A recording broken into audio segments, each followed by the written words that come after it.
Assalamualaikum warahmatullahi wabarakatuh. Pada pelaksanaan pelatihan calon kepala sekolah untuk tahun 2020 berdasarkan Peraturan Menteri Pendidikan Nasional tahun 2010 nomor 28 mengisyaratkan bahwa untuk penyiapan calon kepala sekolah harus melalui beberapa tahapan.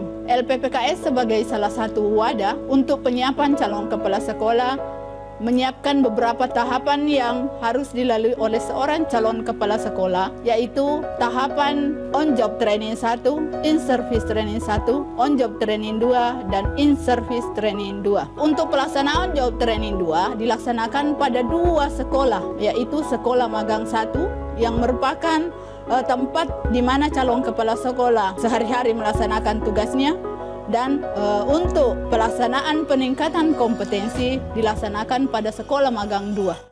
Sekolah Magang 1 berada di Bone Utara, yaitu SMA Negeri 4 Bone. Sekolah ini merupakan sekolah pertama di wilayah Bone Utara, merupakan sekolah dengan nomor urut 4 tertua di Kabupaten Bone. Pada kegiatan on-job training 2 ini, calon kepala sekolah melaksanakan 2 kegiatan utama, yaitu kegiatan rencana pengembangan proyek kepemimpinan dan kegiatan kedua yaitu pengembangan kompetensi kepala sekolah. Pada pelaksanaan RPK ini yang dilaksanakan di Sekolah Magang 1 dengan tema peningkatan kemampuan guru dalam menggunakan aplikasi penilaian sikap dan pengetahuan berbasis IT melalui kegiatan in-house training. Pada kegiatan ini melalui beberapa tahapan. Yang pertama tahap perencanaan, tahap kedua pelaksanaan, dan tahap ketiga monitoring dan evaluasi, tahap berikutnya refleksi, dan tahap terakhir tindak lanjut. Pada tindak perencanaan, yang pertama calon kepala sekolah laksanakan adalah melakukan sosialisasi dan koordinasi dengan Bapak Kepala SMA Negeri 4 Bone.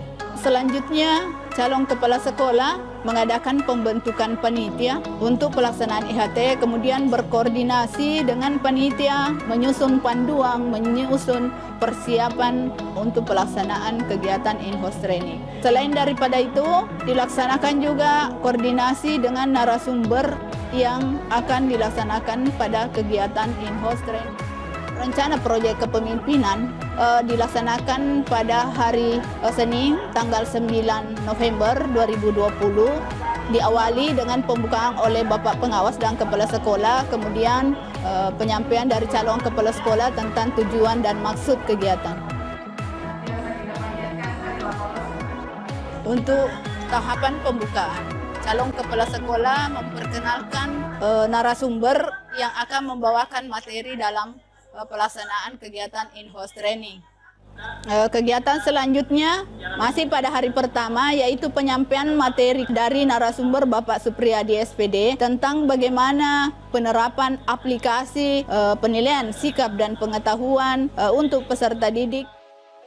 Pada kegiatan ini, semua peserta IHT diberi kesempatan untuk menerapkan dan mengaplikasikan aplikasi yang dijadikan pelatihan pada hari pertama. Di sini calon kepala sekolah melakukan pendampingan dan memantau, mengobservasi bagaimana keterlaksanaan kegiatan ini pada hari kedua. Narasumber langsung memantau dan bertanya kepada calon peserta tentang kendala-kendala yang dijumpai dalam penerapan aplikasi yang menjadi tema kegiatan ini. Setelah kegiatan in-house training, calon kepala sekolah melakukan wawancara untuk meminta testimoni. Itu bagus sekali. Itu membantu dalam menyelesaikan tugas-tugas sehingga kalau perlu ditingkatkan lagi.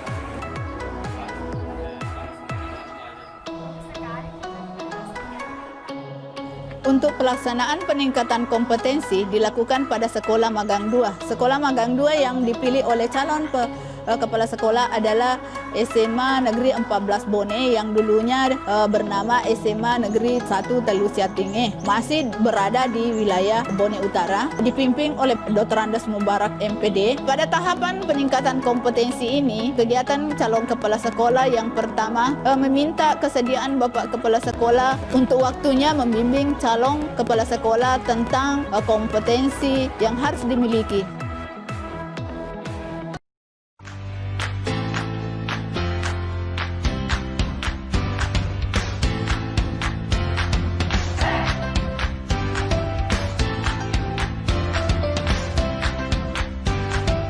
Gimana kira-kira caranya Bapak melakukan supervisi? Ini kan masa pandemi. Iya. Gimana pertemuan secara tatap muka atau luring itu? Tidak ada. Iya, tidak ada.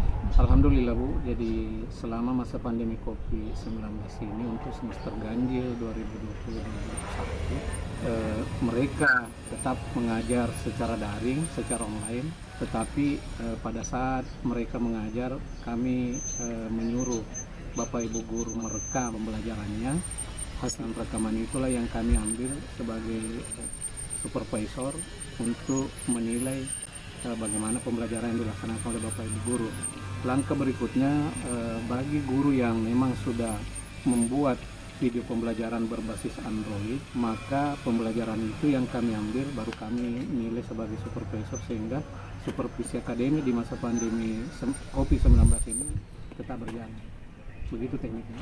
Di masa pandemi ini kira-kira model dari aspek kewirausahaan yang Bapak lakukan di sekolah ini seperti apa? Iya. Jadi selama pandemi COVID-19 ada dua, menurut hemat kami dengan Bapak Ibu guru semua yang ada di sekolah yang masuk unsur kewirausahaan, dan itu masuk inovasi, yaitu pelaksanaan upacara hari Senin secara virtual. Kemudian yang kedua, pelaksanaan literasi Al-Quran juga secara virtual setiap hari Jumat. Dan sebelum dilaksanakan itu memang pihak sekolah mengambil inisiatif untuk mengadakan layanan Zoom, aplikasi Zoom itu kami bayar setiap bulan di pihak jasa layanan, sehingga alhamdulillah untuk kapasitas 500 orang bisa mengikuti kegiatan PIKON secara Zoom, dan kami rasa manfaatnya sangat luar biasa karena sebenarnya pada saat normal situasi tatap muka, upacara tetap di lapangan, literasi tetap di lapangan, tetapi bukan kendala adanya pandemi COVID ini, ternyata bisa dilaksanakan secara virtual. Demikianlah rencana tindak lanjut proyek kepemimpinan dan peningkatan kompetensi kepala sekolah yang dilaksanakan oleh calon kepala sekolah atas nama Satriani dari SMA Negeri 4 Bone.